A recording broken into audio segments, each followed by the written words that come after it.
Covering music-related content of all genres. If it filters through Eastern Texas, it's fair game. Y'all bring it. From Texarkana down to the coast and Dallas down to Houston and everything in between.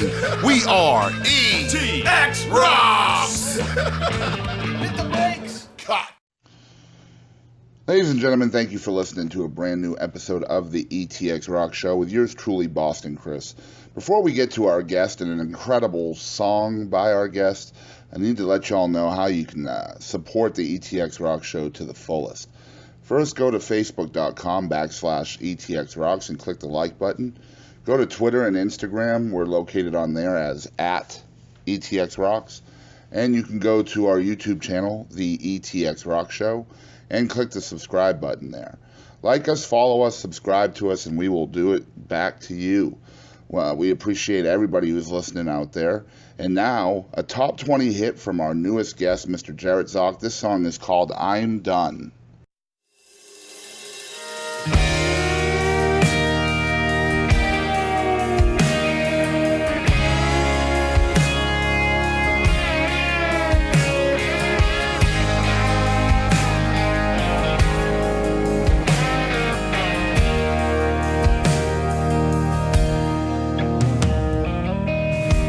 Said goodbye for the last time today.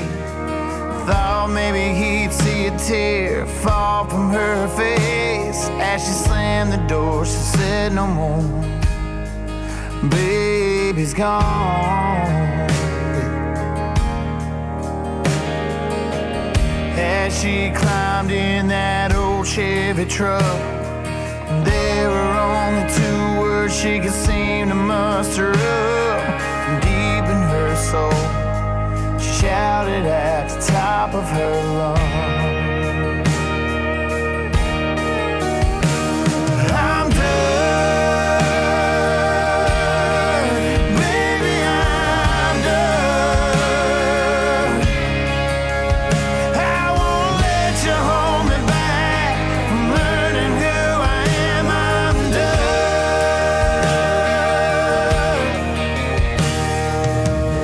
He heard her scream as she pulled out the drive. Now the phrase was stuck in the back of his mind. You done her wrong, baby's gone. Now nothing feels right.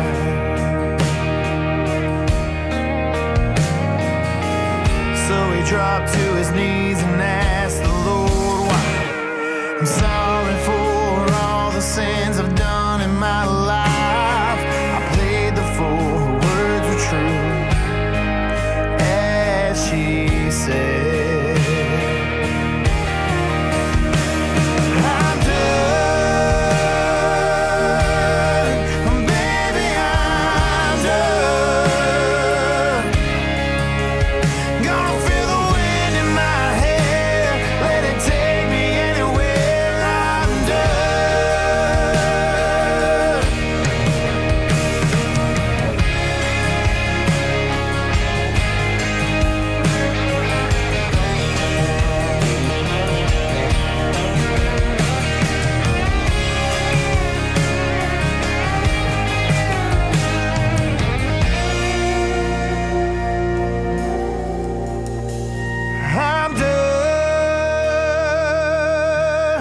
I'm done, baby, I'm done. I won't let you hold me back from learning who I am. I'm done. I'm done, baby, I'm done.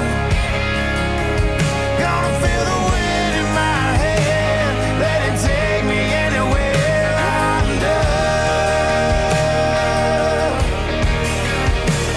I'm done.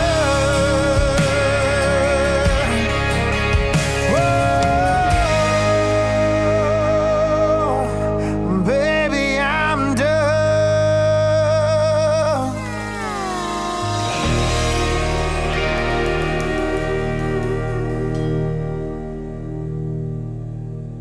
Hello, everybody.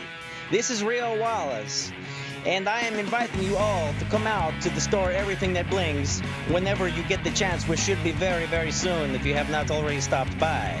So yes, the discounts are still here. The fashion is still here. The exquisite jewelry, exquisitely priced. Whatever word my Spanish teacher tried to tell me. Anyway, so come on out. We are here from 10 a.m. to 7 p.m. Monday to Friday, and open 10 to 6 every Saturday.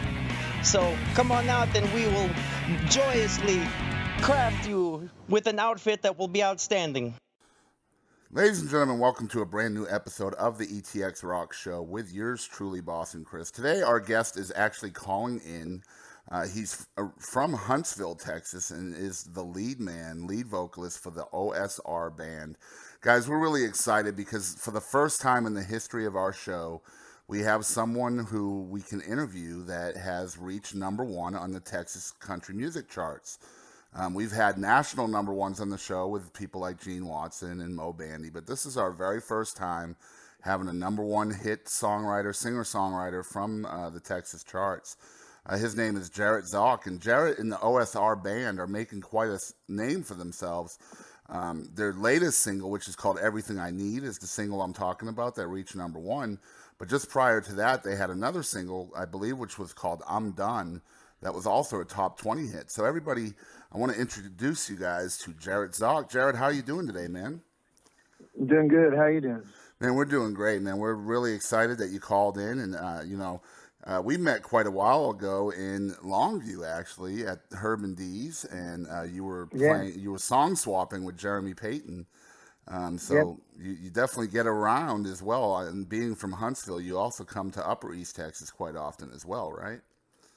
Yeah, we play all over Texas, but yeah, we make our way up to Longview and Tyler area and stuff like that a lot. Actually, Tyler's where we recorded the album.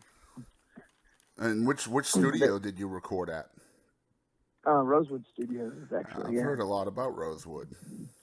Yeah, there's a lot of good people that come out of there. Josh Ward came out of there, Jody Booth, Jason Cassidy, Blacktop Mojo, which they're a rock band. They're not a country band, but right, but they're also very they big. recorded up there too, yeah. Mm-hmm. So music has always been kind of important to you. So tell us about the influence your family had on you growing up musically.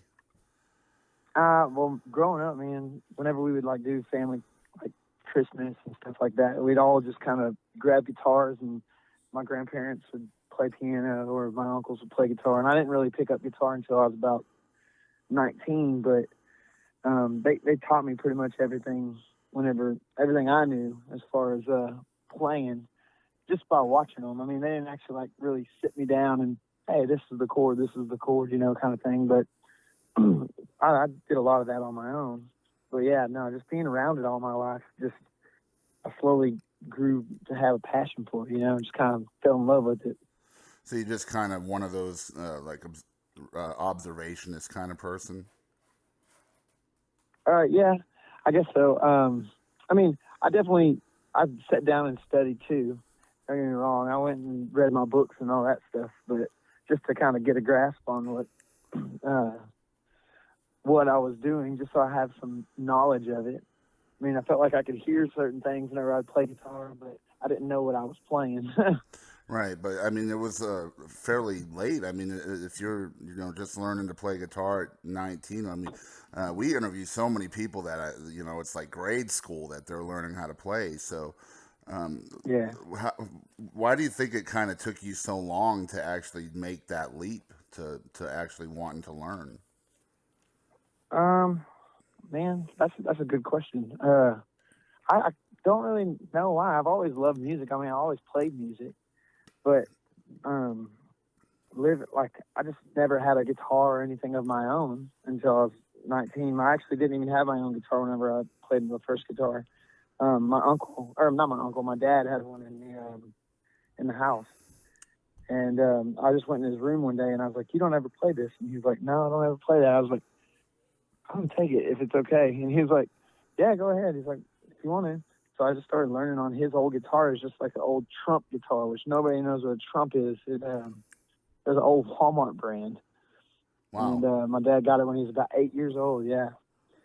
And he got it when he was about 8 years old, and I just started like picking around on it for a little while. I didn't really know what I was doing. I was just playing, just to have fun. And me and Daniel, actually, my lead guitar player, he had started playing on his mom's, I believe it was Ibanez. Don't hold me to that, but I believe it's an Ibanez. But he started playing on that, and whenever I saw him playing, I was like, man, I think I can do it. So I was like, if he can do it, I can do it. Because we always had a competition thing when we were little. I mean, we grew up together. We've known each other since we were knee high, and we've always played sports against each other and stuff. And so I was like, if he can do it, I can do it, kind of thing. We just sat down and started playing, and if it wasn't for him, man, I mean, he definitely pushed me when it came to playing music, and I feel like vice versa. It was just a good, healthy competition between both of us. So would you say that maybe it was that competition that kind of fueled your motivation to learn more? I think so, because we'd sit down and we'd be like, I can learn this song faster than you. And, you know what I mean? And so we would do that, and which he always could learn the songs faster than I could. I couldn't, I don't know. I had a hard time picking up other people's stuff, but I actually ended up writing the song Firefly off of our first album. I don't know if you do, but I actually ended up writing that really before I ever learned anyone else's song, really. So that's kind of a cool thing to look back on. So. Is your first album the one that has the playing cards on it, or is that your second one? That's actually our second album. The Playing Cards is our second album.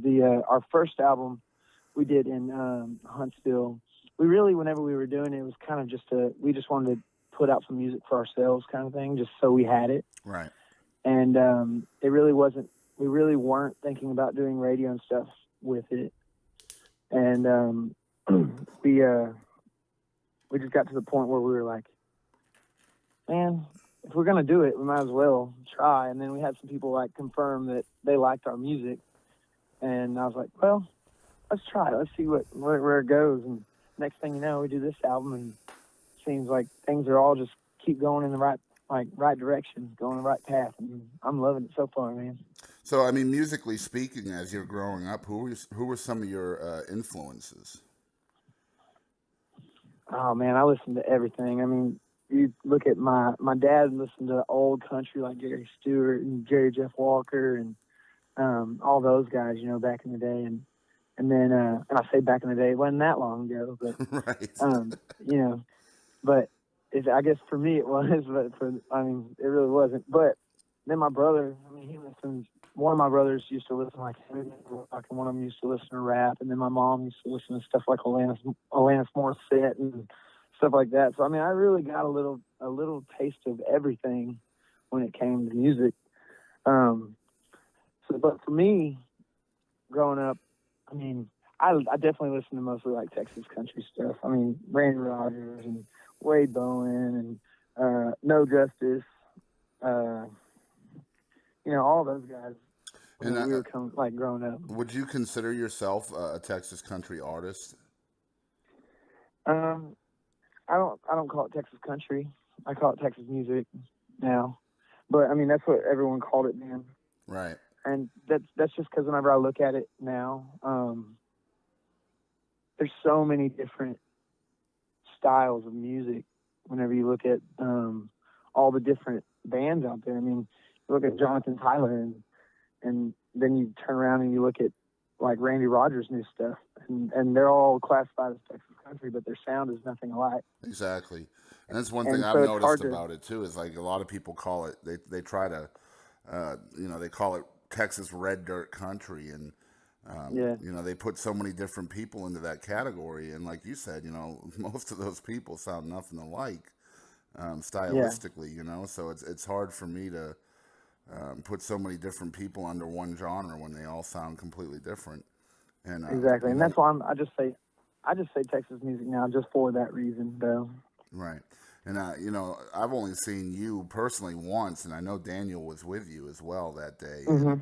I have not seen the full band yet, but one thing I can say is having seen and heard a lot of local music over the last couple of years, Usually when you go to a local country show, it's good, but sometimes the artist can fall short with their energy level. And one thing I can Yeah. tell people out there, if they happen to be listening, is if you go to a Jerrett Zoch show, that's one thing you don't have to worry about, because he is going to pump a lot of energy out at y'all. And that's one thing I noticed about you right away, man. And we really dug it. I think you did a version of Simple Man that just kind of knocked us off our Yeah. chairs that night and made us take notice of Thank you. you. So, when did you Yeah, decide to do this for a living? Well, honestly, I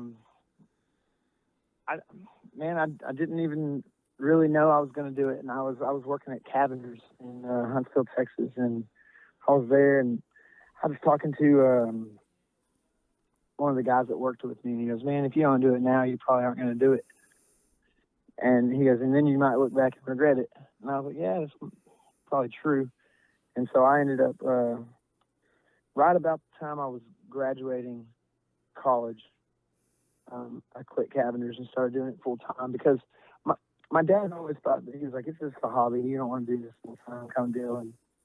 And and I went actually and opened up a separate bank account, and I was like, "Look, I put all my money from my bank account, or my band money, in one account, and put all my Cavender's money in a different account." And I was like, "Look, I can live." I didn't use my Cavender's money, I mean, I might have used it a little bit here and there if we were going out and having fun, but I tried to live off of my band money, and just to prove to him that I could do it.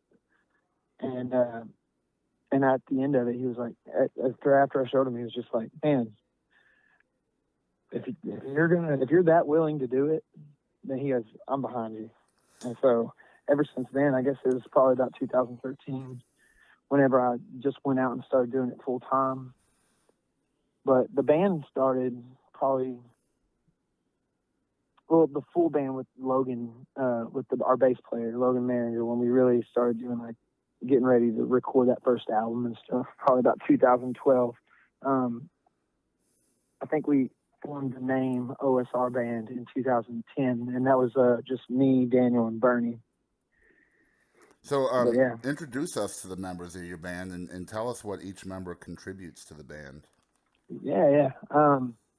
So me and Daniel, like I said before, we've known each other since we were knee high. We were little kids. We grew up together in Centerville. And he plays lead guitar, and he helps me write songs and stuff. And then Bernie, whenever I didn't really know, until we met him at a party, actually. I think it was like a New Year's Eve party or a birthday party or something like that, but it was at one of our buddies' house. And Daniel actually had already met him. Daniel knew him, and he said, "Hey, I know this guy." And Daniel was talking to him about us needing a drummer. He goes, "Well, I play drums." And so we were like, "All right, let's go jam." And so we went over to his house one day, and as soon as he started drumming, like, I was playing and he started drumming to me and Daniel, and I was like, "You're it." Like, I was like, "You're the guy." And he's like, "All right." So then he got in, and we started doing some little shows here and there. And I mean, nothing big, just, playing around Centerville, Leon County area where we all kind of grew up. And then Logan, we met him. Logan Maringer is the bass player. And I met him in college at Sam Houston. And my story with him is always my favorite, because we were sitting at a party and I was playing guitar, and he was sitting across the room or whatever. And we're sitting there, and he goes, some girl put her foot up in his face, and he grabs her flip flop and says, "If you don't quit messing with me, I'm going to throw this." And he was just playing with her. But he acted like he was going to throw it, and it slips out of his hand, and it comes flying across the house or whatever, and hits me and the guitar. And I was like, "What the hell?" And I stand up, like, getting pissed, because that's my baby, my guitar. Right. And he stands up, and as soon as I see him stand up, I'm like, "Oh, you're a little bit bigger than me. I think I'll back this one down." And cause he was a lineman for UMHB, So he was a pretty big dude. But yeah, I met him in college at a party, met Bernie at a party, and just kind of all fell together, I guess, in a weird way. But he just told me, because we were telling him that we needed a bass player too, and he's like, man, I've always kind of wanted to be in a band. I think it'd be fun. I was like, let's do it. And so he joined in, and then we just added our new keys player, John Spates, and he was a buddy of Logan's, and so kind of brought him in, and just he kind of fills the sound. Honestly, now I'm liking having the keys because it's just I don't know, like I said, it just kind of helps fill the sound a little bit. It gives it a little bit different energy on stage and everything, too, whenever you're playing. So it's fun to have them on. Yeah, and that's not something you would ordinarily think about when you think of country, is having a keys player. I mean, just off the top of my head, I can't think of one in East Texas, a country band with a keys player in it. Yeah. So I think that probably adds a completely different dynamic to y'all's style and your sound. Man, I have a question for you. I mean, ever since I first met you, I've wanted to know, what does OSR stand for? And everyone always asks that. OSR was the county line where we grew up in Leon County. OSR is part of the county line, and it used to run all the way across Texas, but it runs from Midway to the other side of College, the west side of College Station, where it meets into 21. It's Old San Antonio Road. Old San Antonio Road. How come we didn't figure that out? I should have known that. We've actually. A lot of people think it's Go ahead. Old Spanish Trail and all that stuff, but yeah, it's Old San Antonio Road. Yeah, we've actually planned. We homeschool our kids, and we've been planning a field trip out onto Old San Antonio Road to check out all the historical markers and things like that. Between like Nacogdoches and Crockett, there's like a historical marker every 5 feet almost. Yeah. Well, and one of the things I think is funny, like this isn't something that I thought of whenever it first happened, whenever we were naming the band. But, everyone says it's a long, hard road, like going anywhere, right? Like as far as in music. And and if you drive down OSR, if you've ever driven down OSR, you know how rough of a road OSR is. Right.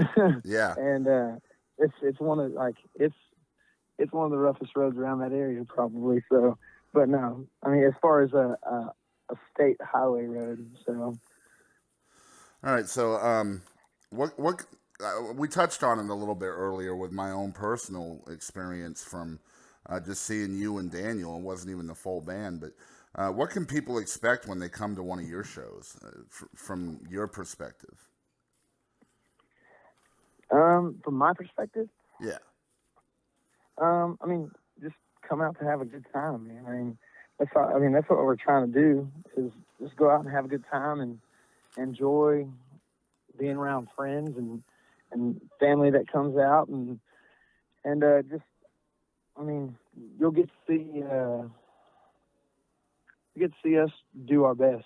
That's for sure. I mean, we're not going to get up there and try and give you a shitty show. I mean, sorry for the language. No, it's all good. It's all good. But, so, I mean, I know how competitive Texas country music can be, not only in East Texas, but all over the state, really. But still, you've had two different songs have charted in the top 20 in the last 8 months or so. And one of them just recently made #1. I know you have to be super excited about that.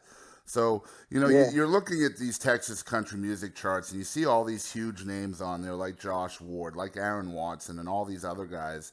And then you see your name above all of those guys. I mean, how does that make you feel, man? It's kind of surreal. I mean, you think about it, and you look at it, and you see all the names, like you were saying, that I watched, playing and stuff whenever we were younger and coming up in high school and junior high and stuff, when we were listening to all those guys, and just to see our name up there beside theirs is like an honor itself. But to be able to say that we had the #1 at one point, that's a huge thing, and it's really cool to see that. I mean, hard work pays off, I guess. Yeah, Like, I can't imagine it would blow my mind. I mean, first of all, if I ever heard one of my songs on the radio, that would blow my mind. But then, you know, yeah, once I don't think that that's it. feeling kind of passes, I bet you the next step is kind of, you know, first getting on the charts and then actually Yeah, heading the chart. You know, I mean, I was really, as your friend, I was really excited for you. thank And you. you know, congratulations again. You know, your last single, which was called I'm Done," and people out there, if you're listening, both of these songs are available on, you know, iTunes and all the different places you can buy stuff. Yeah, I implore everybody to check them which out. But I really enjoyed the I'm Done" song. That was really cool as well. and I think and sometimes I look back and I'm like, I think, and it's not that either song's better than the other, but I think if you would have released I'm Done second, it would have done the same thing Everything I Need did, you know? Right. I think it was a timing thing, really. Because if you look at, like, if you go on Spotify or something like that with, and look at the streams for I'm Done versus Everything I Need, I'm Done's just has blown past it. It's way up there, which I know we released Everything I Need on radio a little afterwards, so it makes sense why it would already be up there versus Everything I Need. But it's just it's crazy to see the difference in streams just from those two songs, even actually.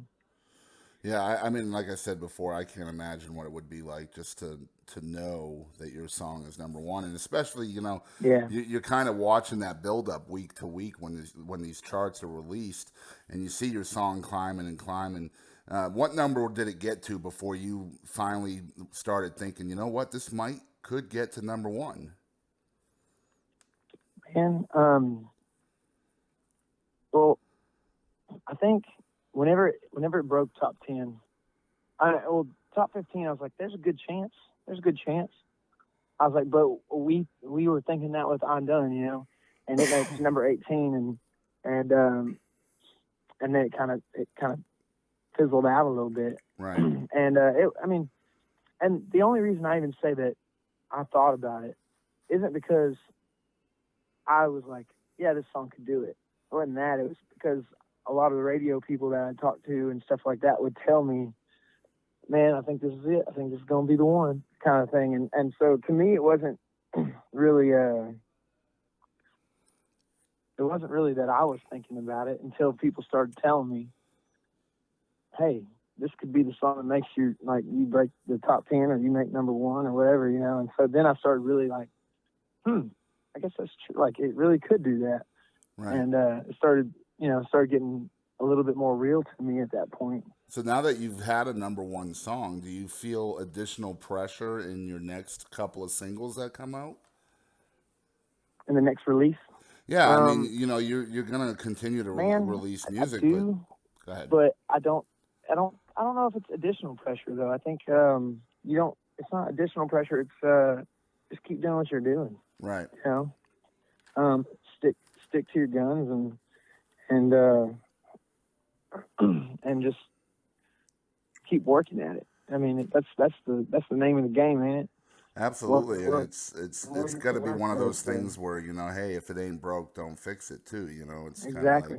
I'm sure there should be some pressure there because, hey, you know, if I've reached number one once and I know how good that feels, man, I want to get back there. You know what I mean? Yeah, for sure. What have you found? You know, go ahead. Go ahead. No, go ahead. I was going to go to the next question, but I was going to say, but you know, it also, again, with the timing thing, man, it comes down to timing, because I might put out a song, the next song, and say William Clark Green puts one out, or Josh Ward or somebody, and it just might get hit with a bunch of songs at the same time that are all on that, you know, they're all on that level, and it's a hard, once you get up into that top 10, it's a hard thing to crack. Completely, to get to that number one spot, because every one of those guys that's in that, you know, even the top 20, to me, every one of those guys has the potential to be number one. Right. And it just comes down to work. And I mean, statewide in Texas, the country music scene is so deep. I mean, there's so many artists all over Texas, from every corner, and it's just we've interviewed people from Houston and Dallas and all over the place as far as country artists go, and it's just ridiculous how, like I said earlier, how competitive the Texas country scene is. And so when you get into that top 20 area, it's kind of like, all of these people are, top of the line artists, and they belong there and they deserve it. So, yeah, for sure. So what have you found most challenging so far in your music career? In my music? Yes. Man, I love writing. Don't get me wrong, I love writing, but I feel like it becomes a challenge sometimes because you get into a point where you almost are like, things sometimes sound repetitive, Right. Like maybe you were writing a song and you write a part of it, and then you're like, man, this sounds familiar, and then you look back at one of your old songs and you're like, that's why. And so you gotta keep you gotta stay on your toes about that a lot, just because you don't want to be using the same line over and over again or get caught in something like that. And so I think that becomes because sometimes you just don't even think about it. It just happens, you just accidentally, oh yeah, that'd be cool to put there, and next thing you know, you're looking back again, like I said, and you see it on another song. You're like, man. So just keeping things fresh in your songwriting is something that you really pay attention to. Yeah, I mean, and I just try to keep it as honest as possible, as far as that goes. And then being on stage, you gotta make sure you always put on a good show. That's a hard part to do sometimes, and talking about a good show, sometimes a good show, like, it's not always about talking and stuff all the time. It depends on the venue, really. But sometimes it's just about, like you were saying, whenever you came to the acoustic show that one night, and I sang Simple Man, which I've heard that a lot about the Simple Man song. But and that's probably one of my favorite songs I ever heard was Simple Man. I've sang it since I was little, Right. It's always rang true to me. And but sometimes it's about the how you sing it. It's if you don't feel it, then you probably shouldn't be singing it. Well, that is definitely the first thing we noticed about you was Simple Man. But the second thing that really impressed both of us when we came to see you was, as soon as you guys had a break, you come off the stage and you're on break and you sit down at our table, you introduce yourself, like we've known each other a long time. And as someone who goes to a lot of music shows, a lot of times that engagement is missing between an artist and an audience. Whether, sometimes a break will happen and you won't see the artist again until they're back on stage. I don't know what they're doing, but I think that, that in between set, interaction between an artist and a fan is what really sets a good artist apart, because to me, that artist understands that they have to build a brand. They have to build a fan base one person at a time. And so that really impressed me with you that night. I mean, you didn't know us from Adam, and you just sat down and introduced yourself. And it was really a good vibe for us. And I was really appreciative of it. And that's why we're your fan now. So. Well, and I don't know, I guess growing up, being from a small town, everyone's your friends. You know everybody. Right. And I've never gotten in that situation where I feel like I'm not, I can't say I've never gotten in that situation. I use that word and I shouldn't use that word. But I rarely get in situations where I feel like I'm in a situation where I can't talk to somebody, because there's always something that you can always get along with people if you want to get along with people. Right. And if you want to talk to people, then you can get out there and do that. And the people that don't, like you're saying, you should, because it's a different way of connecting with people. And I love talking to people. It's one of my favorite things to do, man. because there's so many stories that I can hear from you. You know, like you're asking me questions right now, but if I'm sitting down and we're not doing this interview right now, you know, then I would probably be asking you a bunch of questions, trying to see, because there's so much I can learn from you. And you did that night too. To. You know, I mean, you're not from Upper East Texas, so you were asking us some questions about venues around town here, Mm-hmm. and so that was definitely a part of what you were doing as well. So, as an artist, a bona fide #1 recording artist, what kind of advice would you give to any younger aspiring artists out there? Keep working. One of my favorite quotes is hard work beats talent if talent ain't working hard. And I mean, I just keep working. It's to me it's a time game. The longer you stay in it, the more likely you're going to have that success. Right. Awesome. I mean, yeah, the longer you stay in it, and the more, I mean, just be honest. You can't go out there and be, trying to just blow straight into #1 right off the bat, because it probably ain't going to happen. But don't get me wrong, if it does, congrats and good job. But if it doesn't, don't let it beat you down, you know? Yeah. So, man, I heard you recently cut your hair and donated it to Locks of Love. Yeah, I did. I've actually done that twice. So, how important is it? Yeah. And I'm actually growing it out again now. So we'll see if I do it a third time. I don't know. But how important is it to you to pay it forward in that way? Man, I love being able to do that.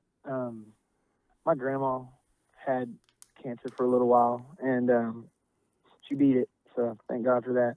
But she had cancer for a little while, and I got to the point. I mean, whenever she had cancer, I wasn't growing my hair out, but I thought about it, and I was like, man, if I would have had the hair to do it at the time, I would have done it then. And I was like, maybe I can do that for someone else, kind of thing. So that was really a big part for me. I'm glad I got to do it. And I don't know if I'll grow my hair back out again. I kind of like it short, honestly. But it's just so much easier to right now I'm in that in-between phase where it's not quite long enough to get into a ponytail holder, but you know, so it's that's the part I struggle with. Out your hat.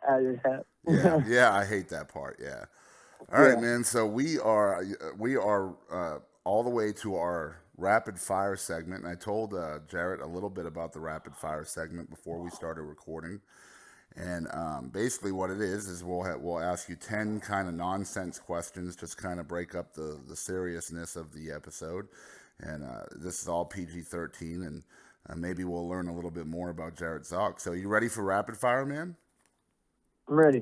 All right, so this is rapid fire with Jerrett Zoch. You have 90 seconds to answer these questions, and since we're talking on the phone, there's not really a punishment that I can give you for not answering quickly enough, but but here we go. #1, would you rather live in a world with no problems, or would you rather live in a world where you rule?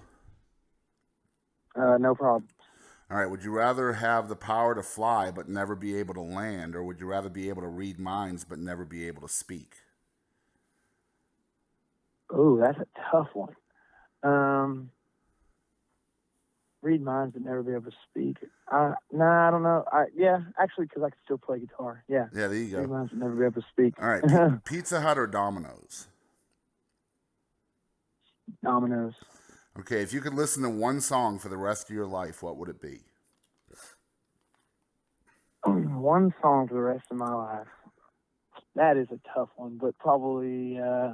do I have to listen to it on repeat all the time, or can I just listen to it when I want to? Anytime you wanted to listen to music, this would be the song that played. Simple Man. Okay. Hakuna Matata or YOLO? Hakuna Matata. All right. So would you rather live in a 5-star prison, or would you rather live in the poorest country in the world? That's a tough one, too. I would still want it, because if the whole world's poor, then I could still travel. So the poorest country in the world. Very good. At least you'd be free. Yeah, exactly. All right. So would you rather listen to older music or today's music?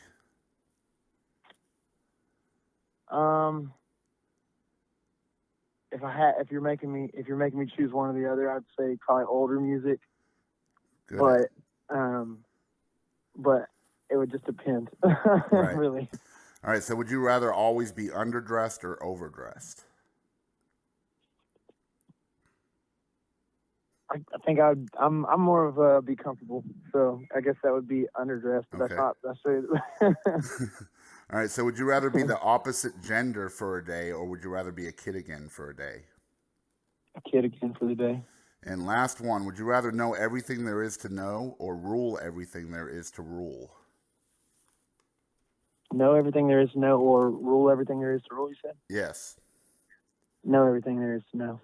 Very cool, man. That was rapid fire, and I think you did come in under 90 seconds, just barely, so there wouldn't have been a need for a punishment anyway.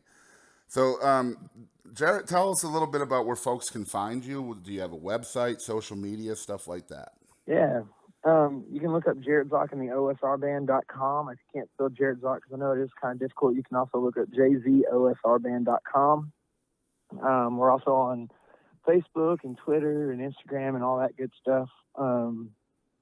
Anywhere on social media you can find us, and you can also find our music on iTunes and Google Play and all those online distributions there too.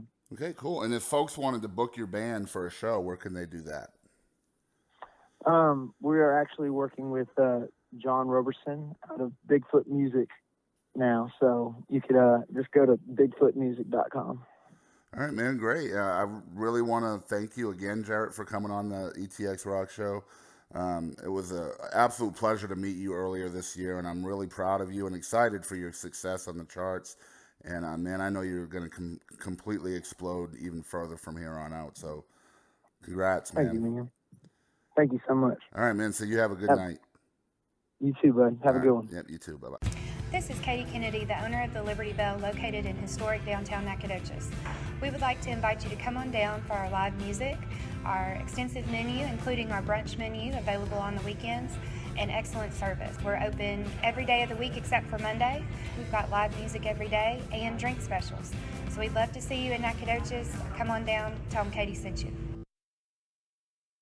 We are ETX Rocks! Hit the brakes!